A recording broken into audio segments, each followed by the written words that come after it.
So many thanks for staying with us on Global Morning today. Now it's time for us to get into the first discussion for the day. Like we said, our discussion this morning, the first conversation is going to be wrapped around the International Youth Day and Nigeria's empowerment strategy in focus. And of course, we're looking at the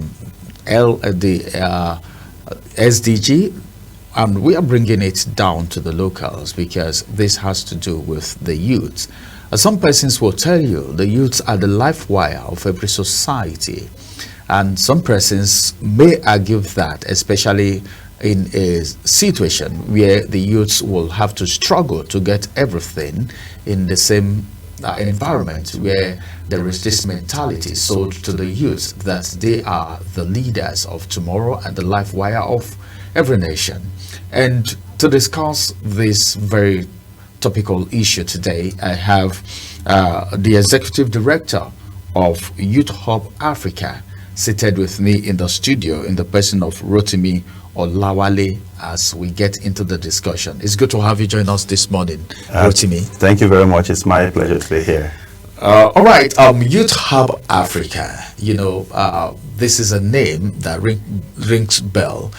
People actually know what you've been doing and your effort as it has to do with mobilizing the youths, giving them focus and direction. Now, let's get to know who a youth is. There is this misconception. You hear some persons say, okay, this person is a youth leader, and you look at the age. Some persons will tell you, hey, come on, is this person a youth? This is a married man with kids. And some persons will tell you that, well, it's just age. Age is just a number. It depends on what the person can bring to the table and his coordinating ability. And some persons will tell you, well, in as much as I can do what a youth should do, I'm a youth. And there is this argument about who a youth is. So can you quickly tell us who a youth is because it's International Youth Day, so it's all about the youth. So let's get to know what your own thoughts, all right, about who a youth is. Thank you very much. First and foremost, happy International Youth Day to all the young people out there who are striving to make themselves better, to contribute to a better society for Nigeria. I think first is to step back from the age definition and say, when you say youth, what do you refer to? As far as I'm concerned, youth is a transition phase. You're transiting from children into adulthood. And so when you say somebody is a young person, is a youth, it's in that phase where they are not yet full adults. It means they don't have the income to support themselves, to stand on their 2 feet. It means they are probably still going through the 4 walls of education in an higher institution, in a technical education or polytechnic. It means sometimes they're out of school, they're trying to make a living, but they can stand on their own, as it were. And so if you look from country to country, from continent to continent, you will see that that band of youth definition can sometimes be different. If you look at the United Nations, for instance, recognizes youth between the ages of 15 to 24. In Europe, it's almost similar, youth 15 to 24, in some countries up to 21, in some countries up to 25 or 26. And then the question you would ask in Nigeria at 24. I thought you were not going to mention Nigeria. I thought you were not going to mention Nigeria. And if you come to Nigeria, then the question you ask yourself at 24, as a young person transition fully into adulthood, are they able to stand on their own? Do they still need government support, or they no longer need government support? Are they earning good income? Are they able to stand on their own? And that's what the question that we need to answer. And it's not only peculiar to Nigeria. I think it's if you even look at the African Youth Charter, it defines youth as 15 to 35. Nigeria's youth policy that is expiring, or that has expired, they're currently reviewing the youth policy, actually defines youth as 15 to 29. So the young people in Nigeria are seen as young people between the actual 18 to 29. That's the official youth age for Nigeria. But we don't have this playing out in the real sense because we have leaders.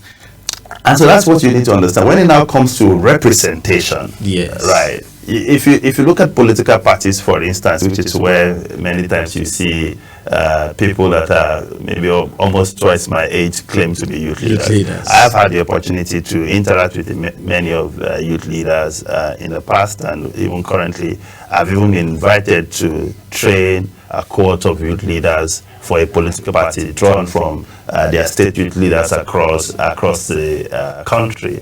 And as I sat in the room with, I think about almost 37 or 38 of them, including their national leaders, one was telling me, the gentleman sitting beside me was like, in the 1993 election, I was the returning officer or the party agent for my local government. I looked at it, I said, 1993, that's when I entered JSS1. I already a party stakeholder. And today the person is a youth leader. But what he then told me was instructive. He says, so you know I've been participating in politics from that time. I have never gotten any position. Now this time they have zoned the youth leader to my constituency, and I am the party leader. So you are now telling me I should take that position and give to somebody else. He said, no, even if it is women leader they zone to this community, he is going to take it. So for issue of representation and participation, because the opportunities are very limited, so there's always contestation. Young people are always contesting for it. And many times when you see people have moved out of the youth age because they don't have anything to do, they want to hold firmly to that position. But it's something that we have to discourage in the polity. Well, it's something that we have to discourage in the polity. But then, imagine that scenario. He's been there working for, that's what we talk about. A lot of these positions are being taken by other persons, leaving the youths just there. The youths are just there. Sometimes you see the youths being used negatively because there is nothing else to do. So, this situation, is there anything that is being done to address situations like this? It's all about the youth today. It's a National Youth Day, and looking at the theme, all right, for this year's National Youth Day, is there any way this kind of situation can be addressed? Because the reason why I'm asking this, it's because of the underdeveloped and developing countries, especially in Africa. We keep having recycling of some persons who have been taking what belongs to the youth. Look at, okay, we're talking about SDGs, for instance. This is something that people keep expecting. People keep expecting. How are we going to get to our destination, especially the youths? I think that there are a couple of things that we need to do and we need to do right. And I must say that perhaps government is already putting some of the building blocks. We criticize them most of the time, but we must also acknowledge some of the progress that they are making. I think first thing is also training and capacity strengthening for young people. If you say you want to put young people into leadership positions and they don't have the cognitive experience, they don't have the technical skills, they don't have the know-how to function in that position, then you're going to be setting them up for failure. So we need to first expose them to such opportunities at a very young age. If you go to Europe, Latin America, Northern America, you see young people are deliberately pushed into leadership position from a very young age. It's not unusual to go into embassies and see people in their 20s already on foreign missions. It's very rare to see that in a country like ours, and we need to begin to do things like that. We need to provide technical training. The Federal Ministry of Communications Technology is doing the 3NTT program where they're training young people on IT skills nationwide. I think the goal is to train about 3 million young Nigerians so that they can earn a living, build technical skills. So we need to do that. We also need to expose our young people to leadership training, internships. Let them go into the National Assembly. I know that the former Speaker, Honorable Gbajabiamila, set up an initiative where every year, I think for the last 3 years now, they train about 50 to 70 young people on legislative internship, attach them as interns to members of the National Assembly so they can gain practical experience. They can see the nitty-gritty of how these things work, and it's already yielding results. The Nigerian government also many years ago set up the National Youth Parliament, which is more or less like a shadow parliament to shadow and teach young people how the rudiments of parliament works. So almost every year you see parliamentarians, I think 2 or 3 per state on an annual basis. They go into the parliament, they bring them to Abuja once in a while, they sit, they pass more or less mock resolutions. And it's also a capacity building thing, because now they have to debate among themselves. They have to elect a speaker, they have to elect minority leaders and all of that. I have seen successes out of that. The first speaker of the National Youth Parliament then went on to be speaker of his own state House of Assembly in his state. And so you can see that there are opportunities that are emerging, but these are drops in the ocean. We need to do more of that. The way that our politics is designed in Nigeria is almost a turn-by-turn system. So if you enter at 20 and you have no big suitcases of dollars or money to spend, you have to go and join the queue. Before you get any opportunity, you probably have spent 25 years, and that's why many young people don't get opportunities in Nigeria. All right. You've been working probably with the government. Now, from what you've said so far, we know that already there are some things in the pipeline, and there are some things going on.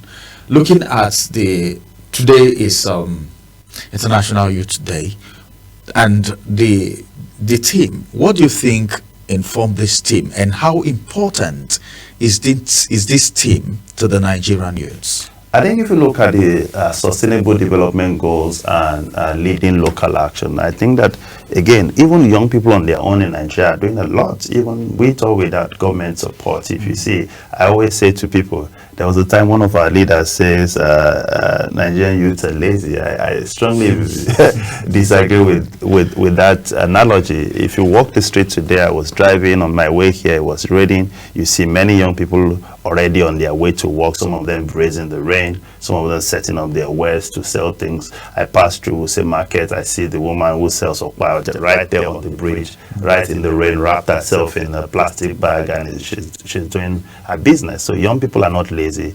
If you look at the entertainment scene in Nigeria, the cultural scene, the fashion industry, Nollywood, Nigerian music, young people have literally powered this industry without government interference and without government support. I have traveled to at least 20 African countries.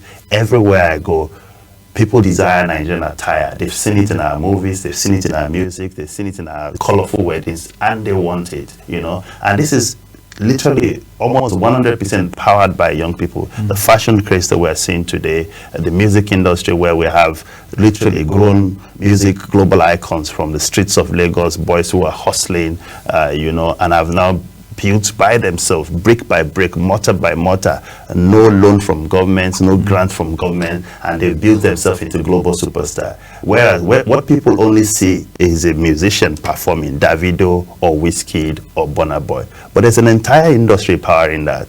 There are the people who arrange the beats, there are the guys who sell the music, there are the guys who ensure that they dress well, there are the production manager, there are the people who set up lights. It's entirely run by young people. And so you see young people leading this local action. When you leave the entertainment scene as well, you see the development field where young people are leading change. Of course, we've seen mass protests in Nigeria led by young people. We've seen young people complain about police brutality in Nigeria, saying enough is enough. And we've seen some changes. I think that has actually come down a little bit in terms of police brutality. We've seen young people also complain to government about many things, lead change, complain about solutions, and also leading solutions. The climate movement in Nigeria is predominantly led by young people saying enough is enough. If we don't act now, we're going to be facing a lot of climate challenges in the country.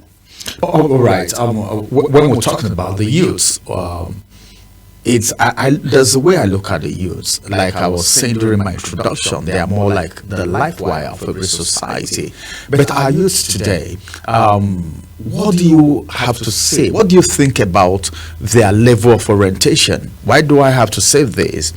Because there are some youths, all right, as we speak, that have given up. Some will tell you education is a scam, and you see them going into crime. I must say that the path you've chosen is a very strategic one, because the assignment there is so huge, and that's the reason most times I feel the government, one area that the government needs to invest more is the area of youth empowerment. Now, let's come to the issue of increase in crime. In every area, you see any crime. If there are maybe 5 crimes committed anywhere today, virtually in all, you will see one youth involved. Now, what level of orientation do we have? It's National Youth Day. What level orientations do we have for the youths to cope this circumstance? Because there is increase in crime, and you know how it is in an economy where you have to do everything possible, though, as they may say, to earn a living. You see these youths deviating. What is the level of orientation to discourage youths, Nigerian youths especially, from crime? I think I must say that it's tough season for any young person in Nigeria, looking at the economic dynamics that we face as a nation. One of the social experiments that I do as I travel across Nigeria speaking to young people is to ask them, how many of you, if you have the opportunity today to leave Nigeria and go abroad and never come back, how many of you would take it and never come back? When I started this experiment about 5-6 years ago, you probably get about half of them say, oh, I'll go, I'll never come back. Some will say, okay, if I get an educational opportunity to go do masters or something, I'll do that and come back. Half of them will say, I'll go and never return. Increasingly, this year I've done it in about 3 or 4 cities across Nigeria. Almost 95 to 99% of the room wants to leave Nigeria and never come. And that's to show you the frustration that they have seen and they are facing with the system. And so is this unique to Nigeria? There are some of the issues that are unique to Nigeria. There are some that are the same. We are facing inflationary challenges. That's not unique to Nigeria. But what is unique to Nigeria is the sense that young people have a perception that they are no longer merit-based opportunities in Nigeria anymore. For a young person to even serve, be posted to CBN by merit, is almost impossible in Nigeria. For a young person to be posted to NNPC by merit, it's almost impossible in Nigeria, because now people perceive these so-called lucrative places are reserved for the children of the elite and for the ultra-rich in Nigeria. And that's not the case. Just 20 years ago, young people would be randomly posted to these institutions as they will be posted to schools and to serve and do things like that. So we need to bring back merit-based opportunities where young people believe that if I work hard, if I come out with a first class, I would not have to go and apply to be a video man for a TikTok influencer or to go and drive a truck for Dangote. I would have the opportunity. There would be a reward for the fact that I have put myself through the rigors of education and come out excelling. There must be some sort of reward for that kind of merit-based system. So we have to bring that merit-based system back. We also need to ensure that we care for the most vulnerable people in our society, those who are not able to make ends meet. How do we ensure that they are able to live and succeed and thrive in a community like ours? And I must thank the government for some of the initiatives that they are doing. They need to do more. But I would say, for instance, while I was in school, there was nothing like a student loan. And so people who cannot pay school fees have to struggle, beg, borrow, call uncles and all of that. And sometimes they're pulled out of exam hall because they're unable to pay. At least today, we're seeing thousands of young Nigerian students who are able to access student loans. That's the beginning. But there are still other things that government needs to fix. This situation where young people feel that they are hopeless in a country like Nigeria, and they see our leaders who are asking them to exercise patience, live in opulence, and like royals. We need to stop that. And we need for government to continue to invest in young people, invest in their education, invest in social policies, invest in social protection in order for them to be able to thrive and to push our nation forward to make it a strong, united nation. All right. Thank you very much for that explanation. Now, let's look at the youth, because some of the youths that we have today, some of them are very talented. If you travel, like you said, you've traveled to some countries of the world and you see how Nigerians are performing outside. You talked about the fact that your research so far showed that a lot of Nigerians want to leave the country and all of that. And that's to seek for a better environment, greener pasture, as they call it. Now, what do you think, all right, the government needs to do additional, all right, to discourage? I don't know if it's even possible to discourage people from jackpotting as it is right now, especially the youth. We've lost so much. Okay, why did I say we've lost so much? Because what the youth are supposed to contribute to the development of the society, the country at large, our economy, they go out and they put out their best. As I speak to you, we have Nigerians who are working for companies abroad, remote jobs.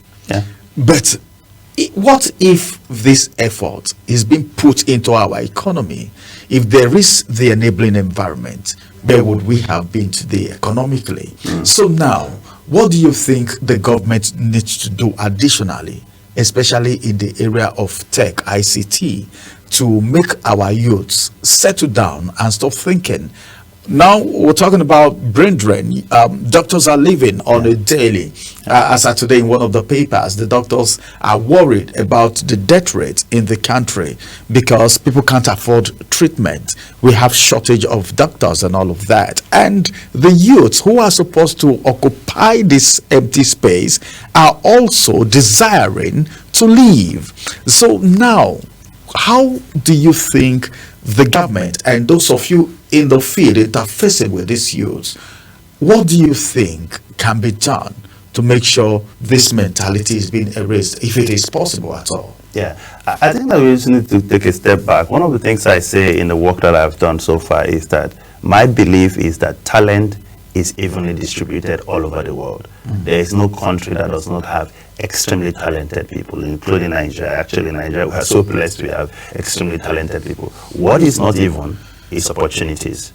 Yeah. So how then do we increase opportunities? So if you have a lot of talent and you have limited opportunities, and you are in another country, you have a lot of talent, but you have equally more opportunities, that means talent would always find opportunities. If there are no opportunities for the talents to look for in your country, they are going to go in search of that opportunity elsewhere. But if we take a step back, in the period of 99, when Nigeria came back into democracy, and we had our first elected democratic president who went around the entire world asking Nigerians to come back, you can imagine the number of Nigerians that came back between 1999 and 2007 who said, oh, I think that Nigeria is on the right trajectory. Let's go home and contribute to that. We saw many of them come back to Nigeria. But at some point, things began to change and people were like, oh, we don't think those opportunities exist in Nigeria anymore. So it has happened before, it can happen again. We need to ensure that we create opportunities. You see, it's a shame when we see medical doctors quit their job here, senior bank executives quit their job here to go and do care job abroad.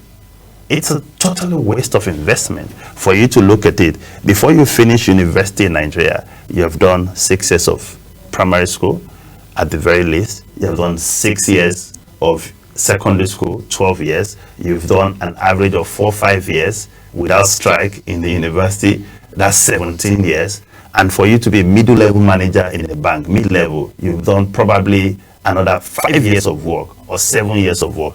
22 years of work for you to go and clean up an old lady in Europe. It's a total waste of investment. And that investment is not coming from you, it's also coming from government, because many of us enjoyed subsidized education while we were growing up, even if it wasn't totally free. We enjoyed subsidized university education because we paid so little. So from a government perspective, it's a waste of investment. Return on the investment is now zero, because even if the only thing you are getting back is the tax, they're not paying tax somewhere else.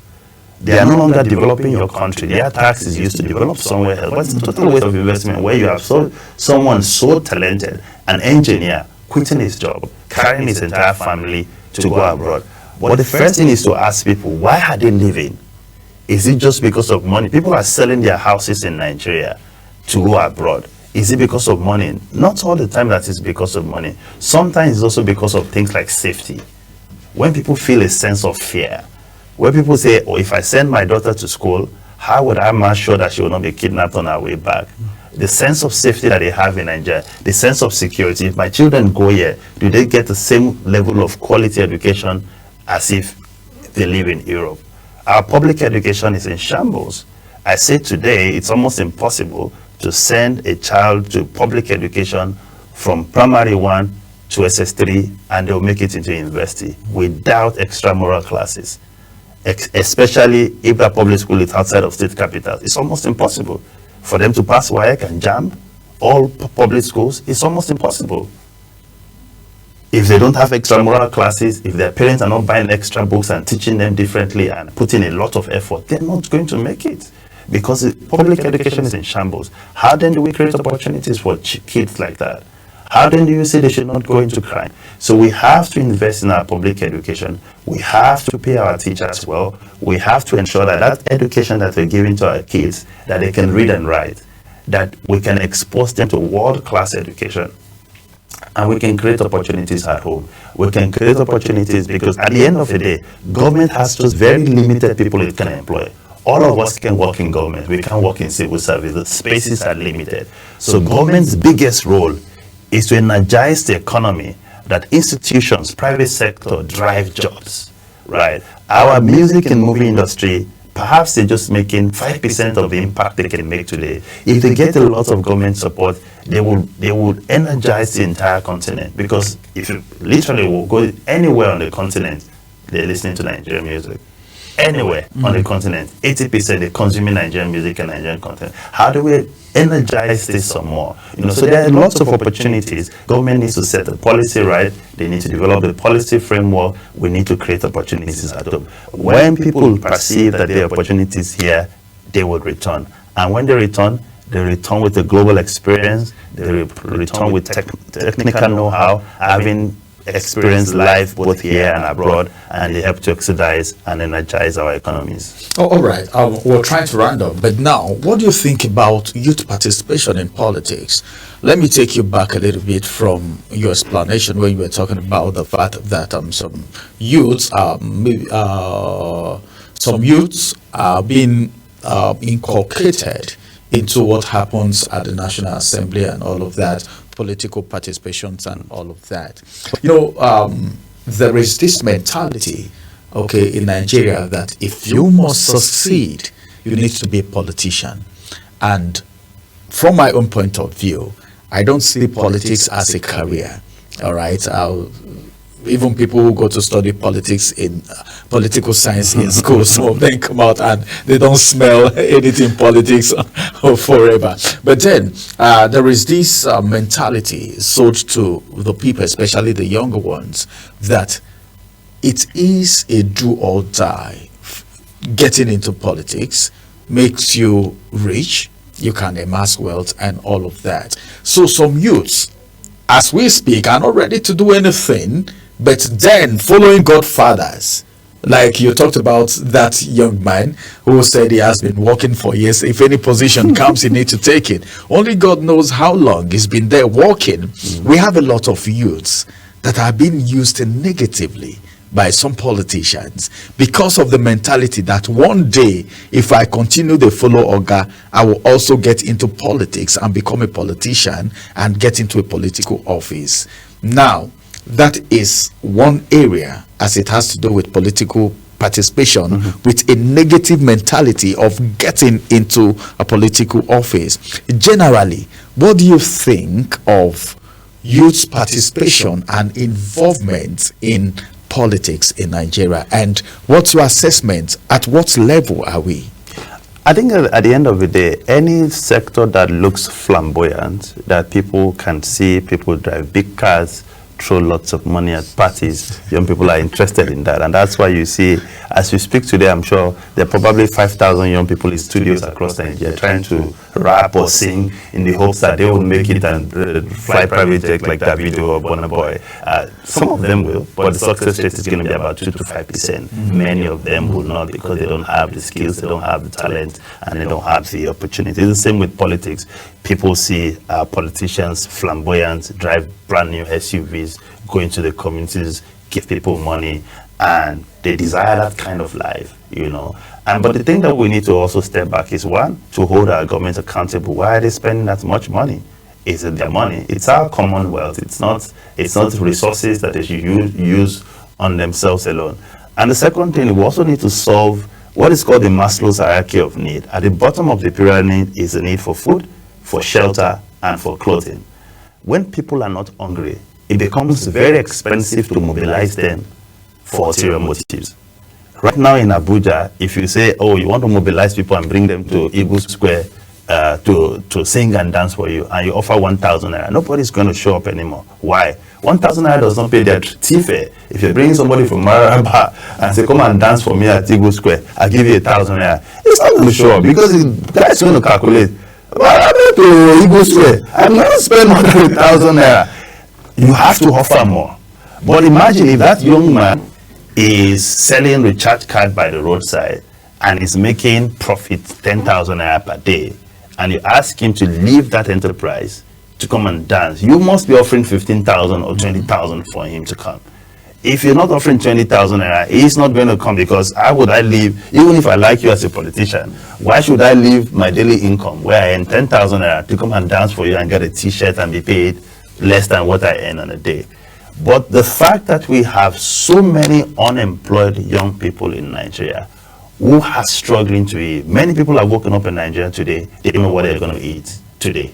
They're not sure if they will even eat anything today. So they are there begging on the streets, looking for something to eat. If you solve for food, if you solve for shelter, if you solve for clothing, and there are many ways to do that. We've seen people do social protection all over the world, even in developing countries, social protection. Once you solve for that, young people are not going to blindly follow anybody just because they wear a t-shirt or they offer them peanuts to go and dance for them. That's one side. And that's on the supply side. On the demand side, we need to continue to train and build the capacities of young people in many areas. One, to be able to use their thinking to decipher between who do they actually want to support when people run for office. And we're already seeing that change in Nigeria, where people even say, if you pay us money, we collect your money, we vote whoever we want to vote for. And we need to see more of that. The people hold their government accountable. The people know what role the federal government play. A lot of blame is placed on the federal government, but there's also a lot of responsibilities on state government that people are not holding accountable. But there's also responsibility on local government. How do we hold our local governments accountable? How do we hold our state governments accountable? And how do we find pockets of opportunities for young people in the entire value chain of politics? People only focus on elective position. There are a lot of appointments that happen across the entire value chain. I think it was one of the presidential candidates that said, if they name you president today, you have 7,000 positions to fill, appointed positions, board chairmen, board members, diplomatic posts, all of that. You have 7,000 positions to fill. Do you have 7,000 friends? I guess not, you don't have. You have to depend on people. And so there are all kinds of opportunities across the value chain. We need to find opportunities for young men. We also need to remember that not only young men are young people, we have young women as well, and we need to equally find opportunities for young women. Today in the National Assembly, I think the rate of women in the Assembly is at the patch about 2 or 3%. We need to do better, but we also need to do better for our younger women, expose them to opportunities that they can compete with their peers, not both only locally, but globally. The opportunities are there. We need to hand them to our young people so that they can thrive and power the nation forward. All right. Thank you very much for that. It is International Youth Day, and of course, we're looking at the empowerment because the youths are very, very, very important to the society. What's your assessment of youth contribution to national development in Nigeria? I don't know if you have statistics or maybe from your work so far, because you're doing a great job. You interface with these youths and maybe some government agencies, and there is this interface and maybe a level of contribution to, because I once interviewed a young man who produces shoes, and if you see his shoes, you wouldn't know if it is internationally made or locally made. But what these people always cry for is the support and enabling environment, like you rightly said. And in their own way, they've contributed, because the way they sell, it may not be as high as that of the ones on the shelf in that boutique and all of that. So somehow they've handled one part of a problem. They are solving a problem from one angle. So generally, What can you say about youth contribution to national development in Nigeria? So that kind of young man, for instance, if I am government, what I'm then going to say to him is, you already have an enterprise, you're already probably employing 2 or 3 people. How do government help you to scale up? In many ways, for instance, how do we expose you to training that helps you to build better shoes that can compete global standard? How do we expose you to opportunities that you can begin to export? We have the Africa Free Trade Agreement at the moment where Africans in trade, we need to trade better amongst ourselves. How then can we expose you to begin to sell your shoes in Cameroon, in Ghana, in Kenya, in Ethiopia, across the continent? So what can government do? Government can give you the platform, or there's an exhibition in Kenya. We say, okay, bring your shoes, we give you a booth, we give you a plane ticket. Now it's up to you. You get to Kenya, if you like, go and party. If you like, open your eyes and see what other people are doing in other countries. You see, these shoes from Ghana are better than mine. How did they do their own? Let me see. You see a contact, normally say they want your shoe in Tanzania. We need to find those kinds of opportunities for you. Young people are not necessarily even asking you for free money. They're not asking you for free. What they're asking you is to give them the platforms that enables them to grow their enterprises. And we have so many of them already doing excellently and fabulously well. And there are different value chains, because young people are not an homogeneous group. There are some people who have already grown up, they are in their 20s, never had any form of education in their life. They can't read and write. Those people, it's a different set of interventions that you do for them. There are some young people in business who are already thriving on their own, who are doing something small. There's different interventions that you do for that. Those you want them to scale up, you want them to employ more people, because as they employ more people, they're helping government to solve a problem, right? They employ more people, they're helping government to solve a problem.